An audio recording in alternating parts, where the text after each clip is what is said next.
welcome to Supercoach Jordan's YouTube channel. We had a great week in Supercoach. Okay, it was a good week, not a great week, but pretty happy with the result. We ranked 3,000, so that's top 2%. That's good. Still 400 behind number one. Won most of my leagues, but I don't care much for leagues. I won that 50,000. It'd be really good if I won that 50 grand.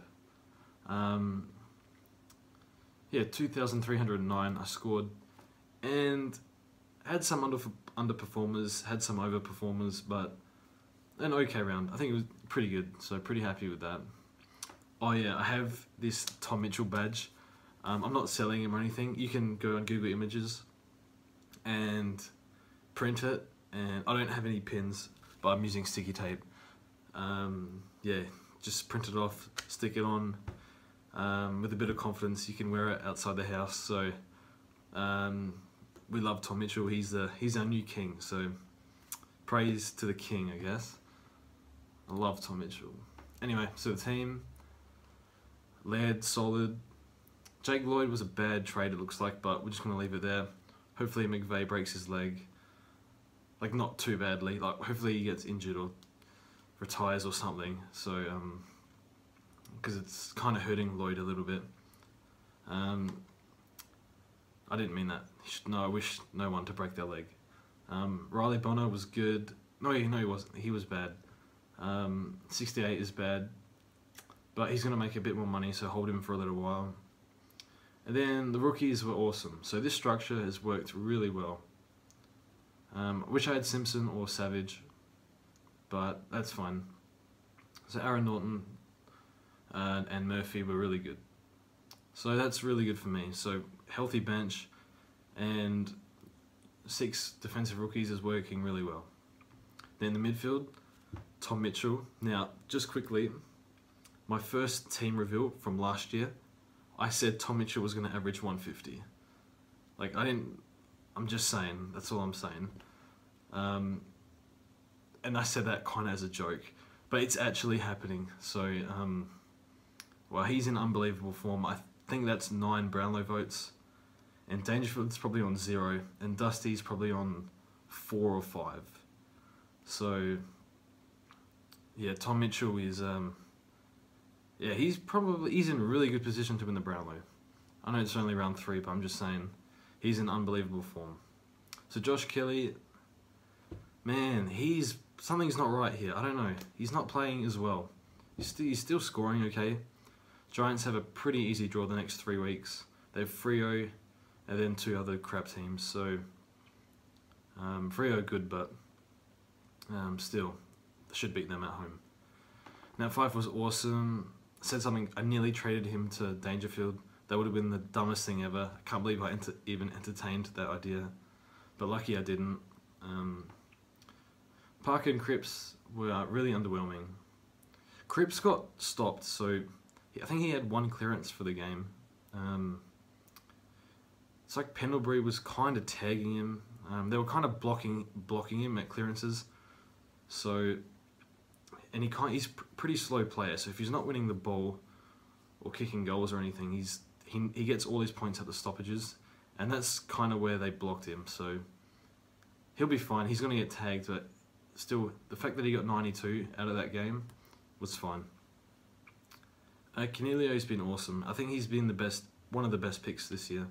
Later in the video, I'm going to say my top 5 picks for the year, up until round 3, so that'll change weekly, but what I think so far. And yeah, rookies were awesome, except for Brayshaw. Hopefully he doesn't get dropped, so I'm going to keep playing him. Gorn was good, and Goldstein got his ass kicked by Gorn. So that was kind of expected. My cat just opened the door to come inside this room. He can open doors, he's pretty good. So Robbie Gray came into the team. He played too much forward. Just quickly, something that really annoys me, that coaches that do this, Chris Scott is one of the worst ones.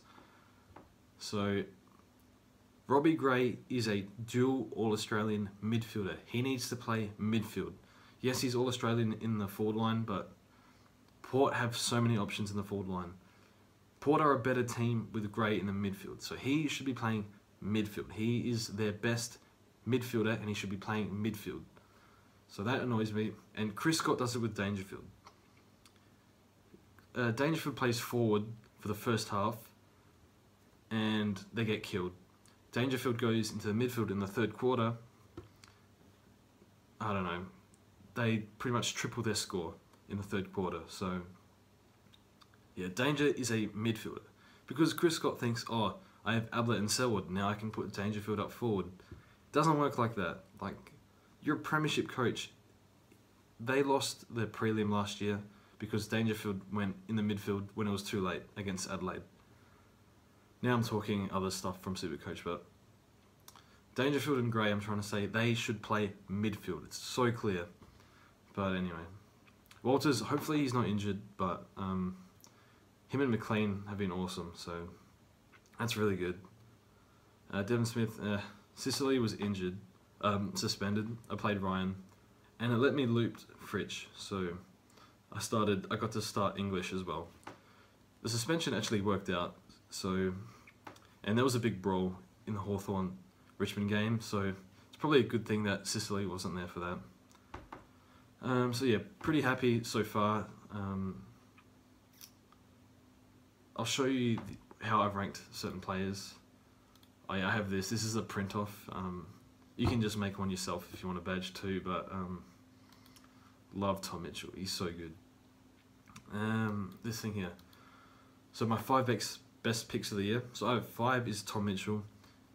For this, for the purpose of whatever I'm doing here, I'm just going to consider ownership and price.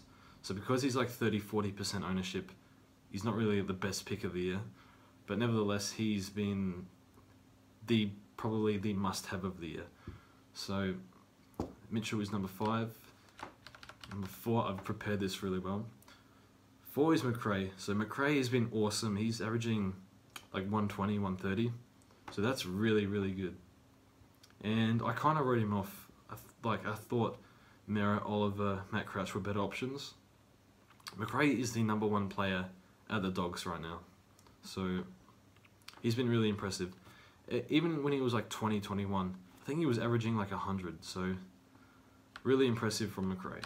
Good job if you picked him. Cade Simpson, along with Laird, he's the best forward defender. So he's just racking him up every game. So missing Simpson really hurts if you want to win 50,000. So well done if you pick Simpson. 2 is Cornelio.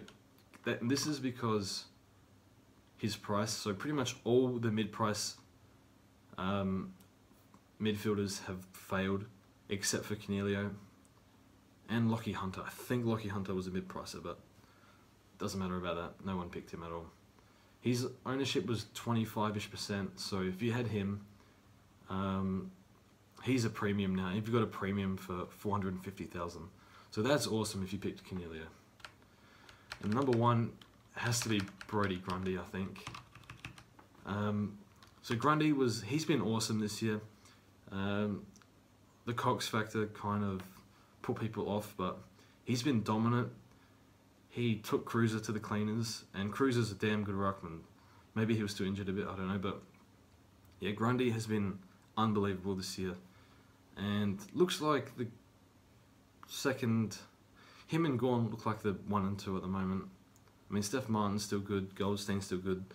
They both got killed by Gawn, but yeah, if you picked Grundy, you have a huge advantage over everyone else. So I think Grundy's the best pick. And yeah, Gibbs, Hearn, Savage, McLean, Walters, and Jared Lyons, all very good picks if you pick them. So they're my honourable mentions. I'm sure there's a few others, but like Jesse Hogan was really good so far, but I'm not sure he can sustain that. So then the fun part. So we have the first top 5 worst picks so far.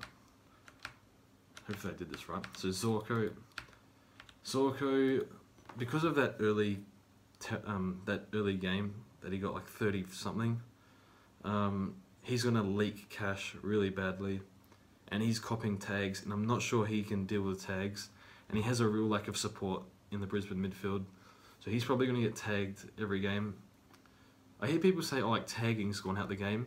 It's worse than it's been in a while, I think. So we have like Ben Jacobs and I don't know, a couple others. So tagging's pretty annoying at the moment.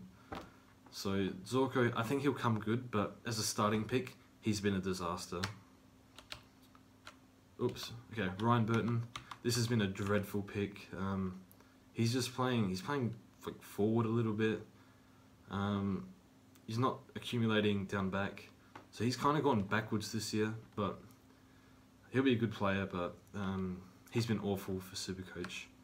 I nearly picked him. I don't know why. I nearly did. So Armitage has sucked. I was reading some St Kilda supporters. They want him dropped. That's not a good sign. So yeah, he's been a pretty bad pick. O'Meara's been a little bit better than him. O'Meara got gifted a goal today, so that took him over 100, but I don't think O'Meara's been all that good, to be honest. Number 2, Kane Lambert. I don't know, he's just been terrible. He was barely a premium last year, so he's never really been a premium, but if you have him up forward, he's burnt you pretty hard, especially because of the other players in his price range, like Walters, McLean, Devon Smith, Petrarca, have all eclipsed him, so that's that hurts a lot if you picked Kane Lambert. I had him in one of my preseason teams, so lucky I didn't go through with it. And then the worst pick has to be Zach Merritt, averaging 55. Yes, he got knocked out, but he's getting tagged. He's been tagged twice and been knocked out in one game. He's leaked like $90,000. So that's really bad for Zach Merritt and his owners. But I think you have to hold him. He's leaked too much money. He's a gun, so it's a little rough on Merritt. So definitely 55 average. I don't think anyone, even if he wasn't injured, he'd be like 70, 80 average. So that's a disaster. So he's been terrible, unfortunately. And then honourable mentions. Billings, I suggested trading him out last week because St Kilda were uncompetitive. He was pathetic again. Like, this is a premium. Like, he's not producing premium numbers, and the effort, like a premium. These are like the best players you want. He's just terrible. I nearly swore there because of how bad he's been, but his last 2 games have been like he didn't care. He's been floating around. He hasn't. I think he's been getting like 4 contested disposals, 1 or 2 tackles. That's disgraceful. So I'd piss him off. He's been disgraceful before he drops even more. So Cruiser was overpriced and he's been pretty poor. Danaher, O'Meara's redeemed himself a little bit, but seems like a bit of a waste still. Bell and all the expensive mid rookies, Dow, LDU, Hunter Clark, even Andrew Brayshaw, all a big waste of money, unfortunately. But if they play, you should probably still hold them. They'll make a little bit more cash. So yeah, they're the top 5, my top 5 best and worst picks. Obviously, I'm not going to include like players with barely any ownership, like no ownership, and that have done badly. So that would be useless. So not much to talk about. I've already spoken about Billings. So Norton to Richards, I don't think so. Norton's getting better, and he's taken a few intercepts, and his job security is pretty flawless. There's no way he gets dropped. Richards is a bit unknown. We don't know his job security, but you think he'll keep playing. So I think this is a waste of a trade. Will Richards make more money than Norton? Probably, but is it worth a trade? I don't think so. So I would hold on that trade. So I don't see how it's possible to get Richards in. Ryan, if he's injured, if it's 3 or 4 weeks, I think hold, because he's going to explode and make heaps of money. But if it's like 7 or 8, then maybe wait a week and then see how Higgins goes from Richmond. I've already spoken about Merritt. Oliver got tagged. Don't trade him out. He's a gun. So that's all from me. This video went way too long, but that's all. So I don't think I'll do any trades this week. I'll keep wearing this badge. Feel free to wear one too, I encourage it. But yeah, anyway, good luck next week, and I'm gonna try and do some midweek stuff, but uni's kind of stressing me out, so I need to make time for a midweek thing, so see how I go with that. Anyway, good luck, and yeah, good luck.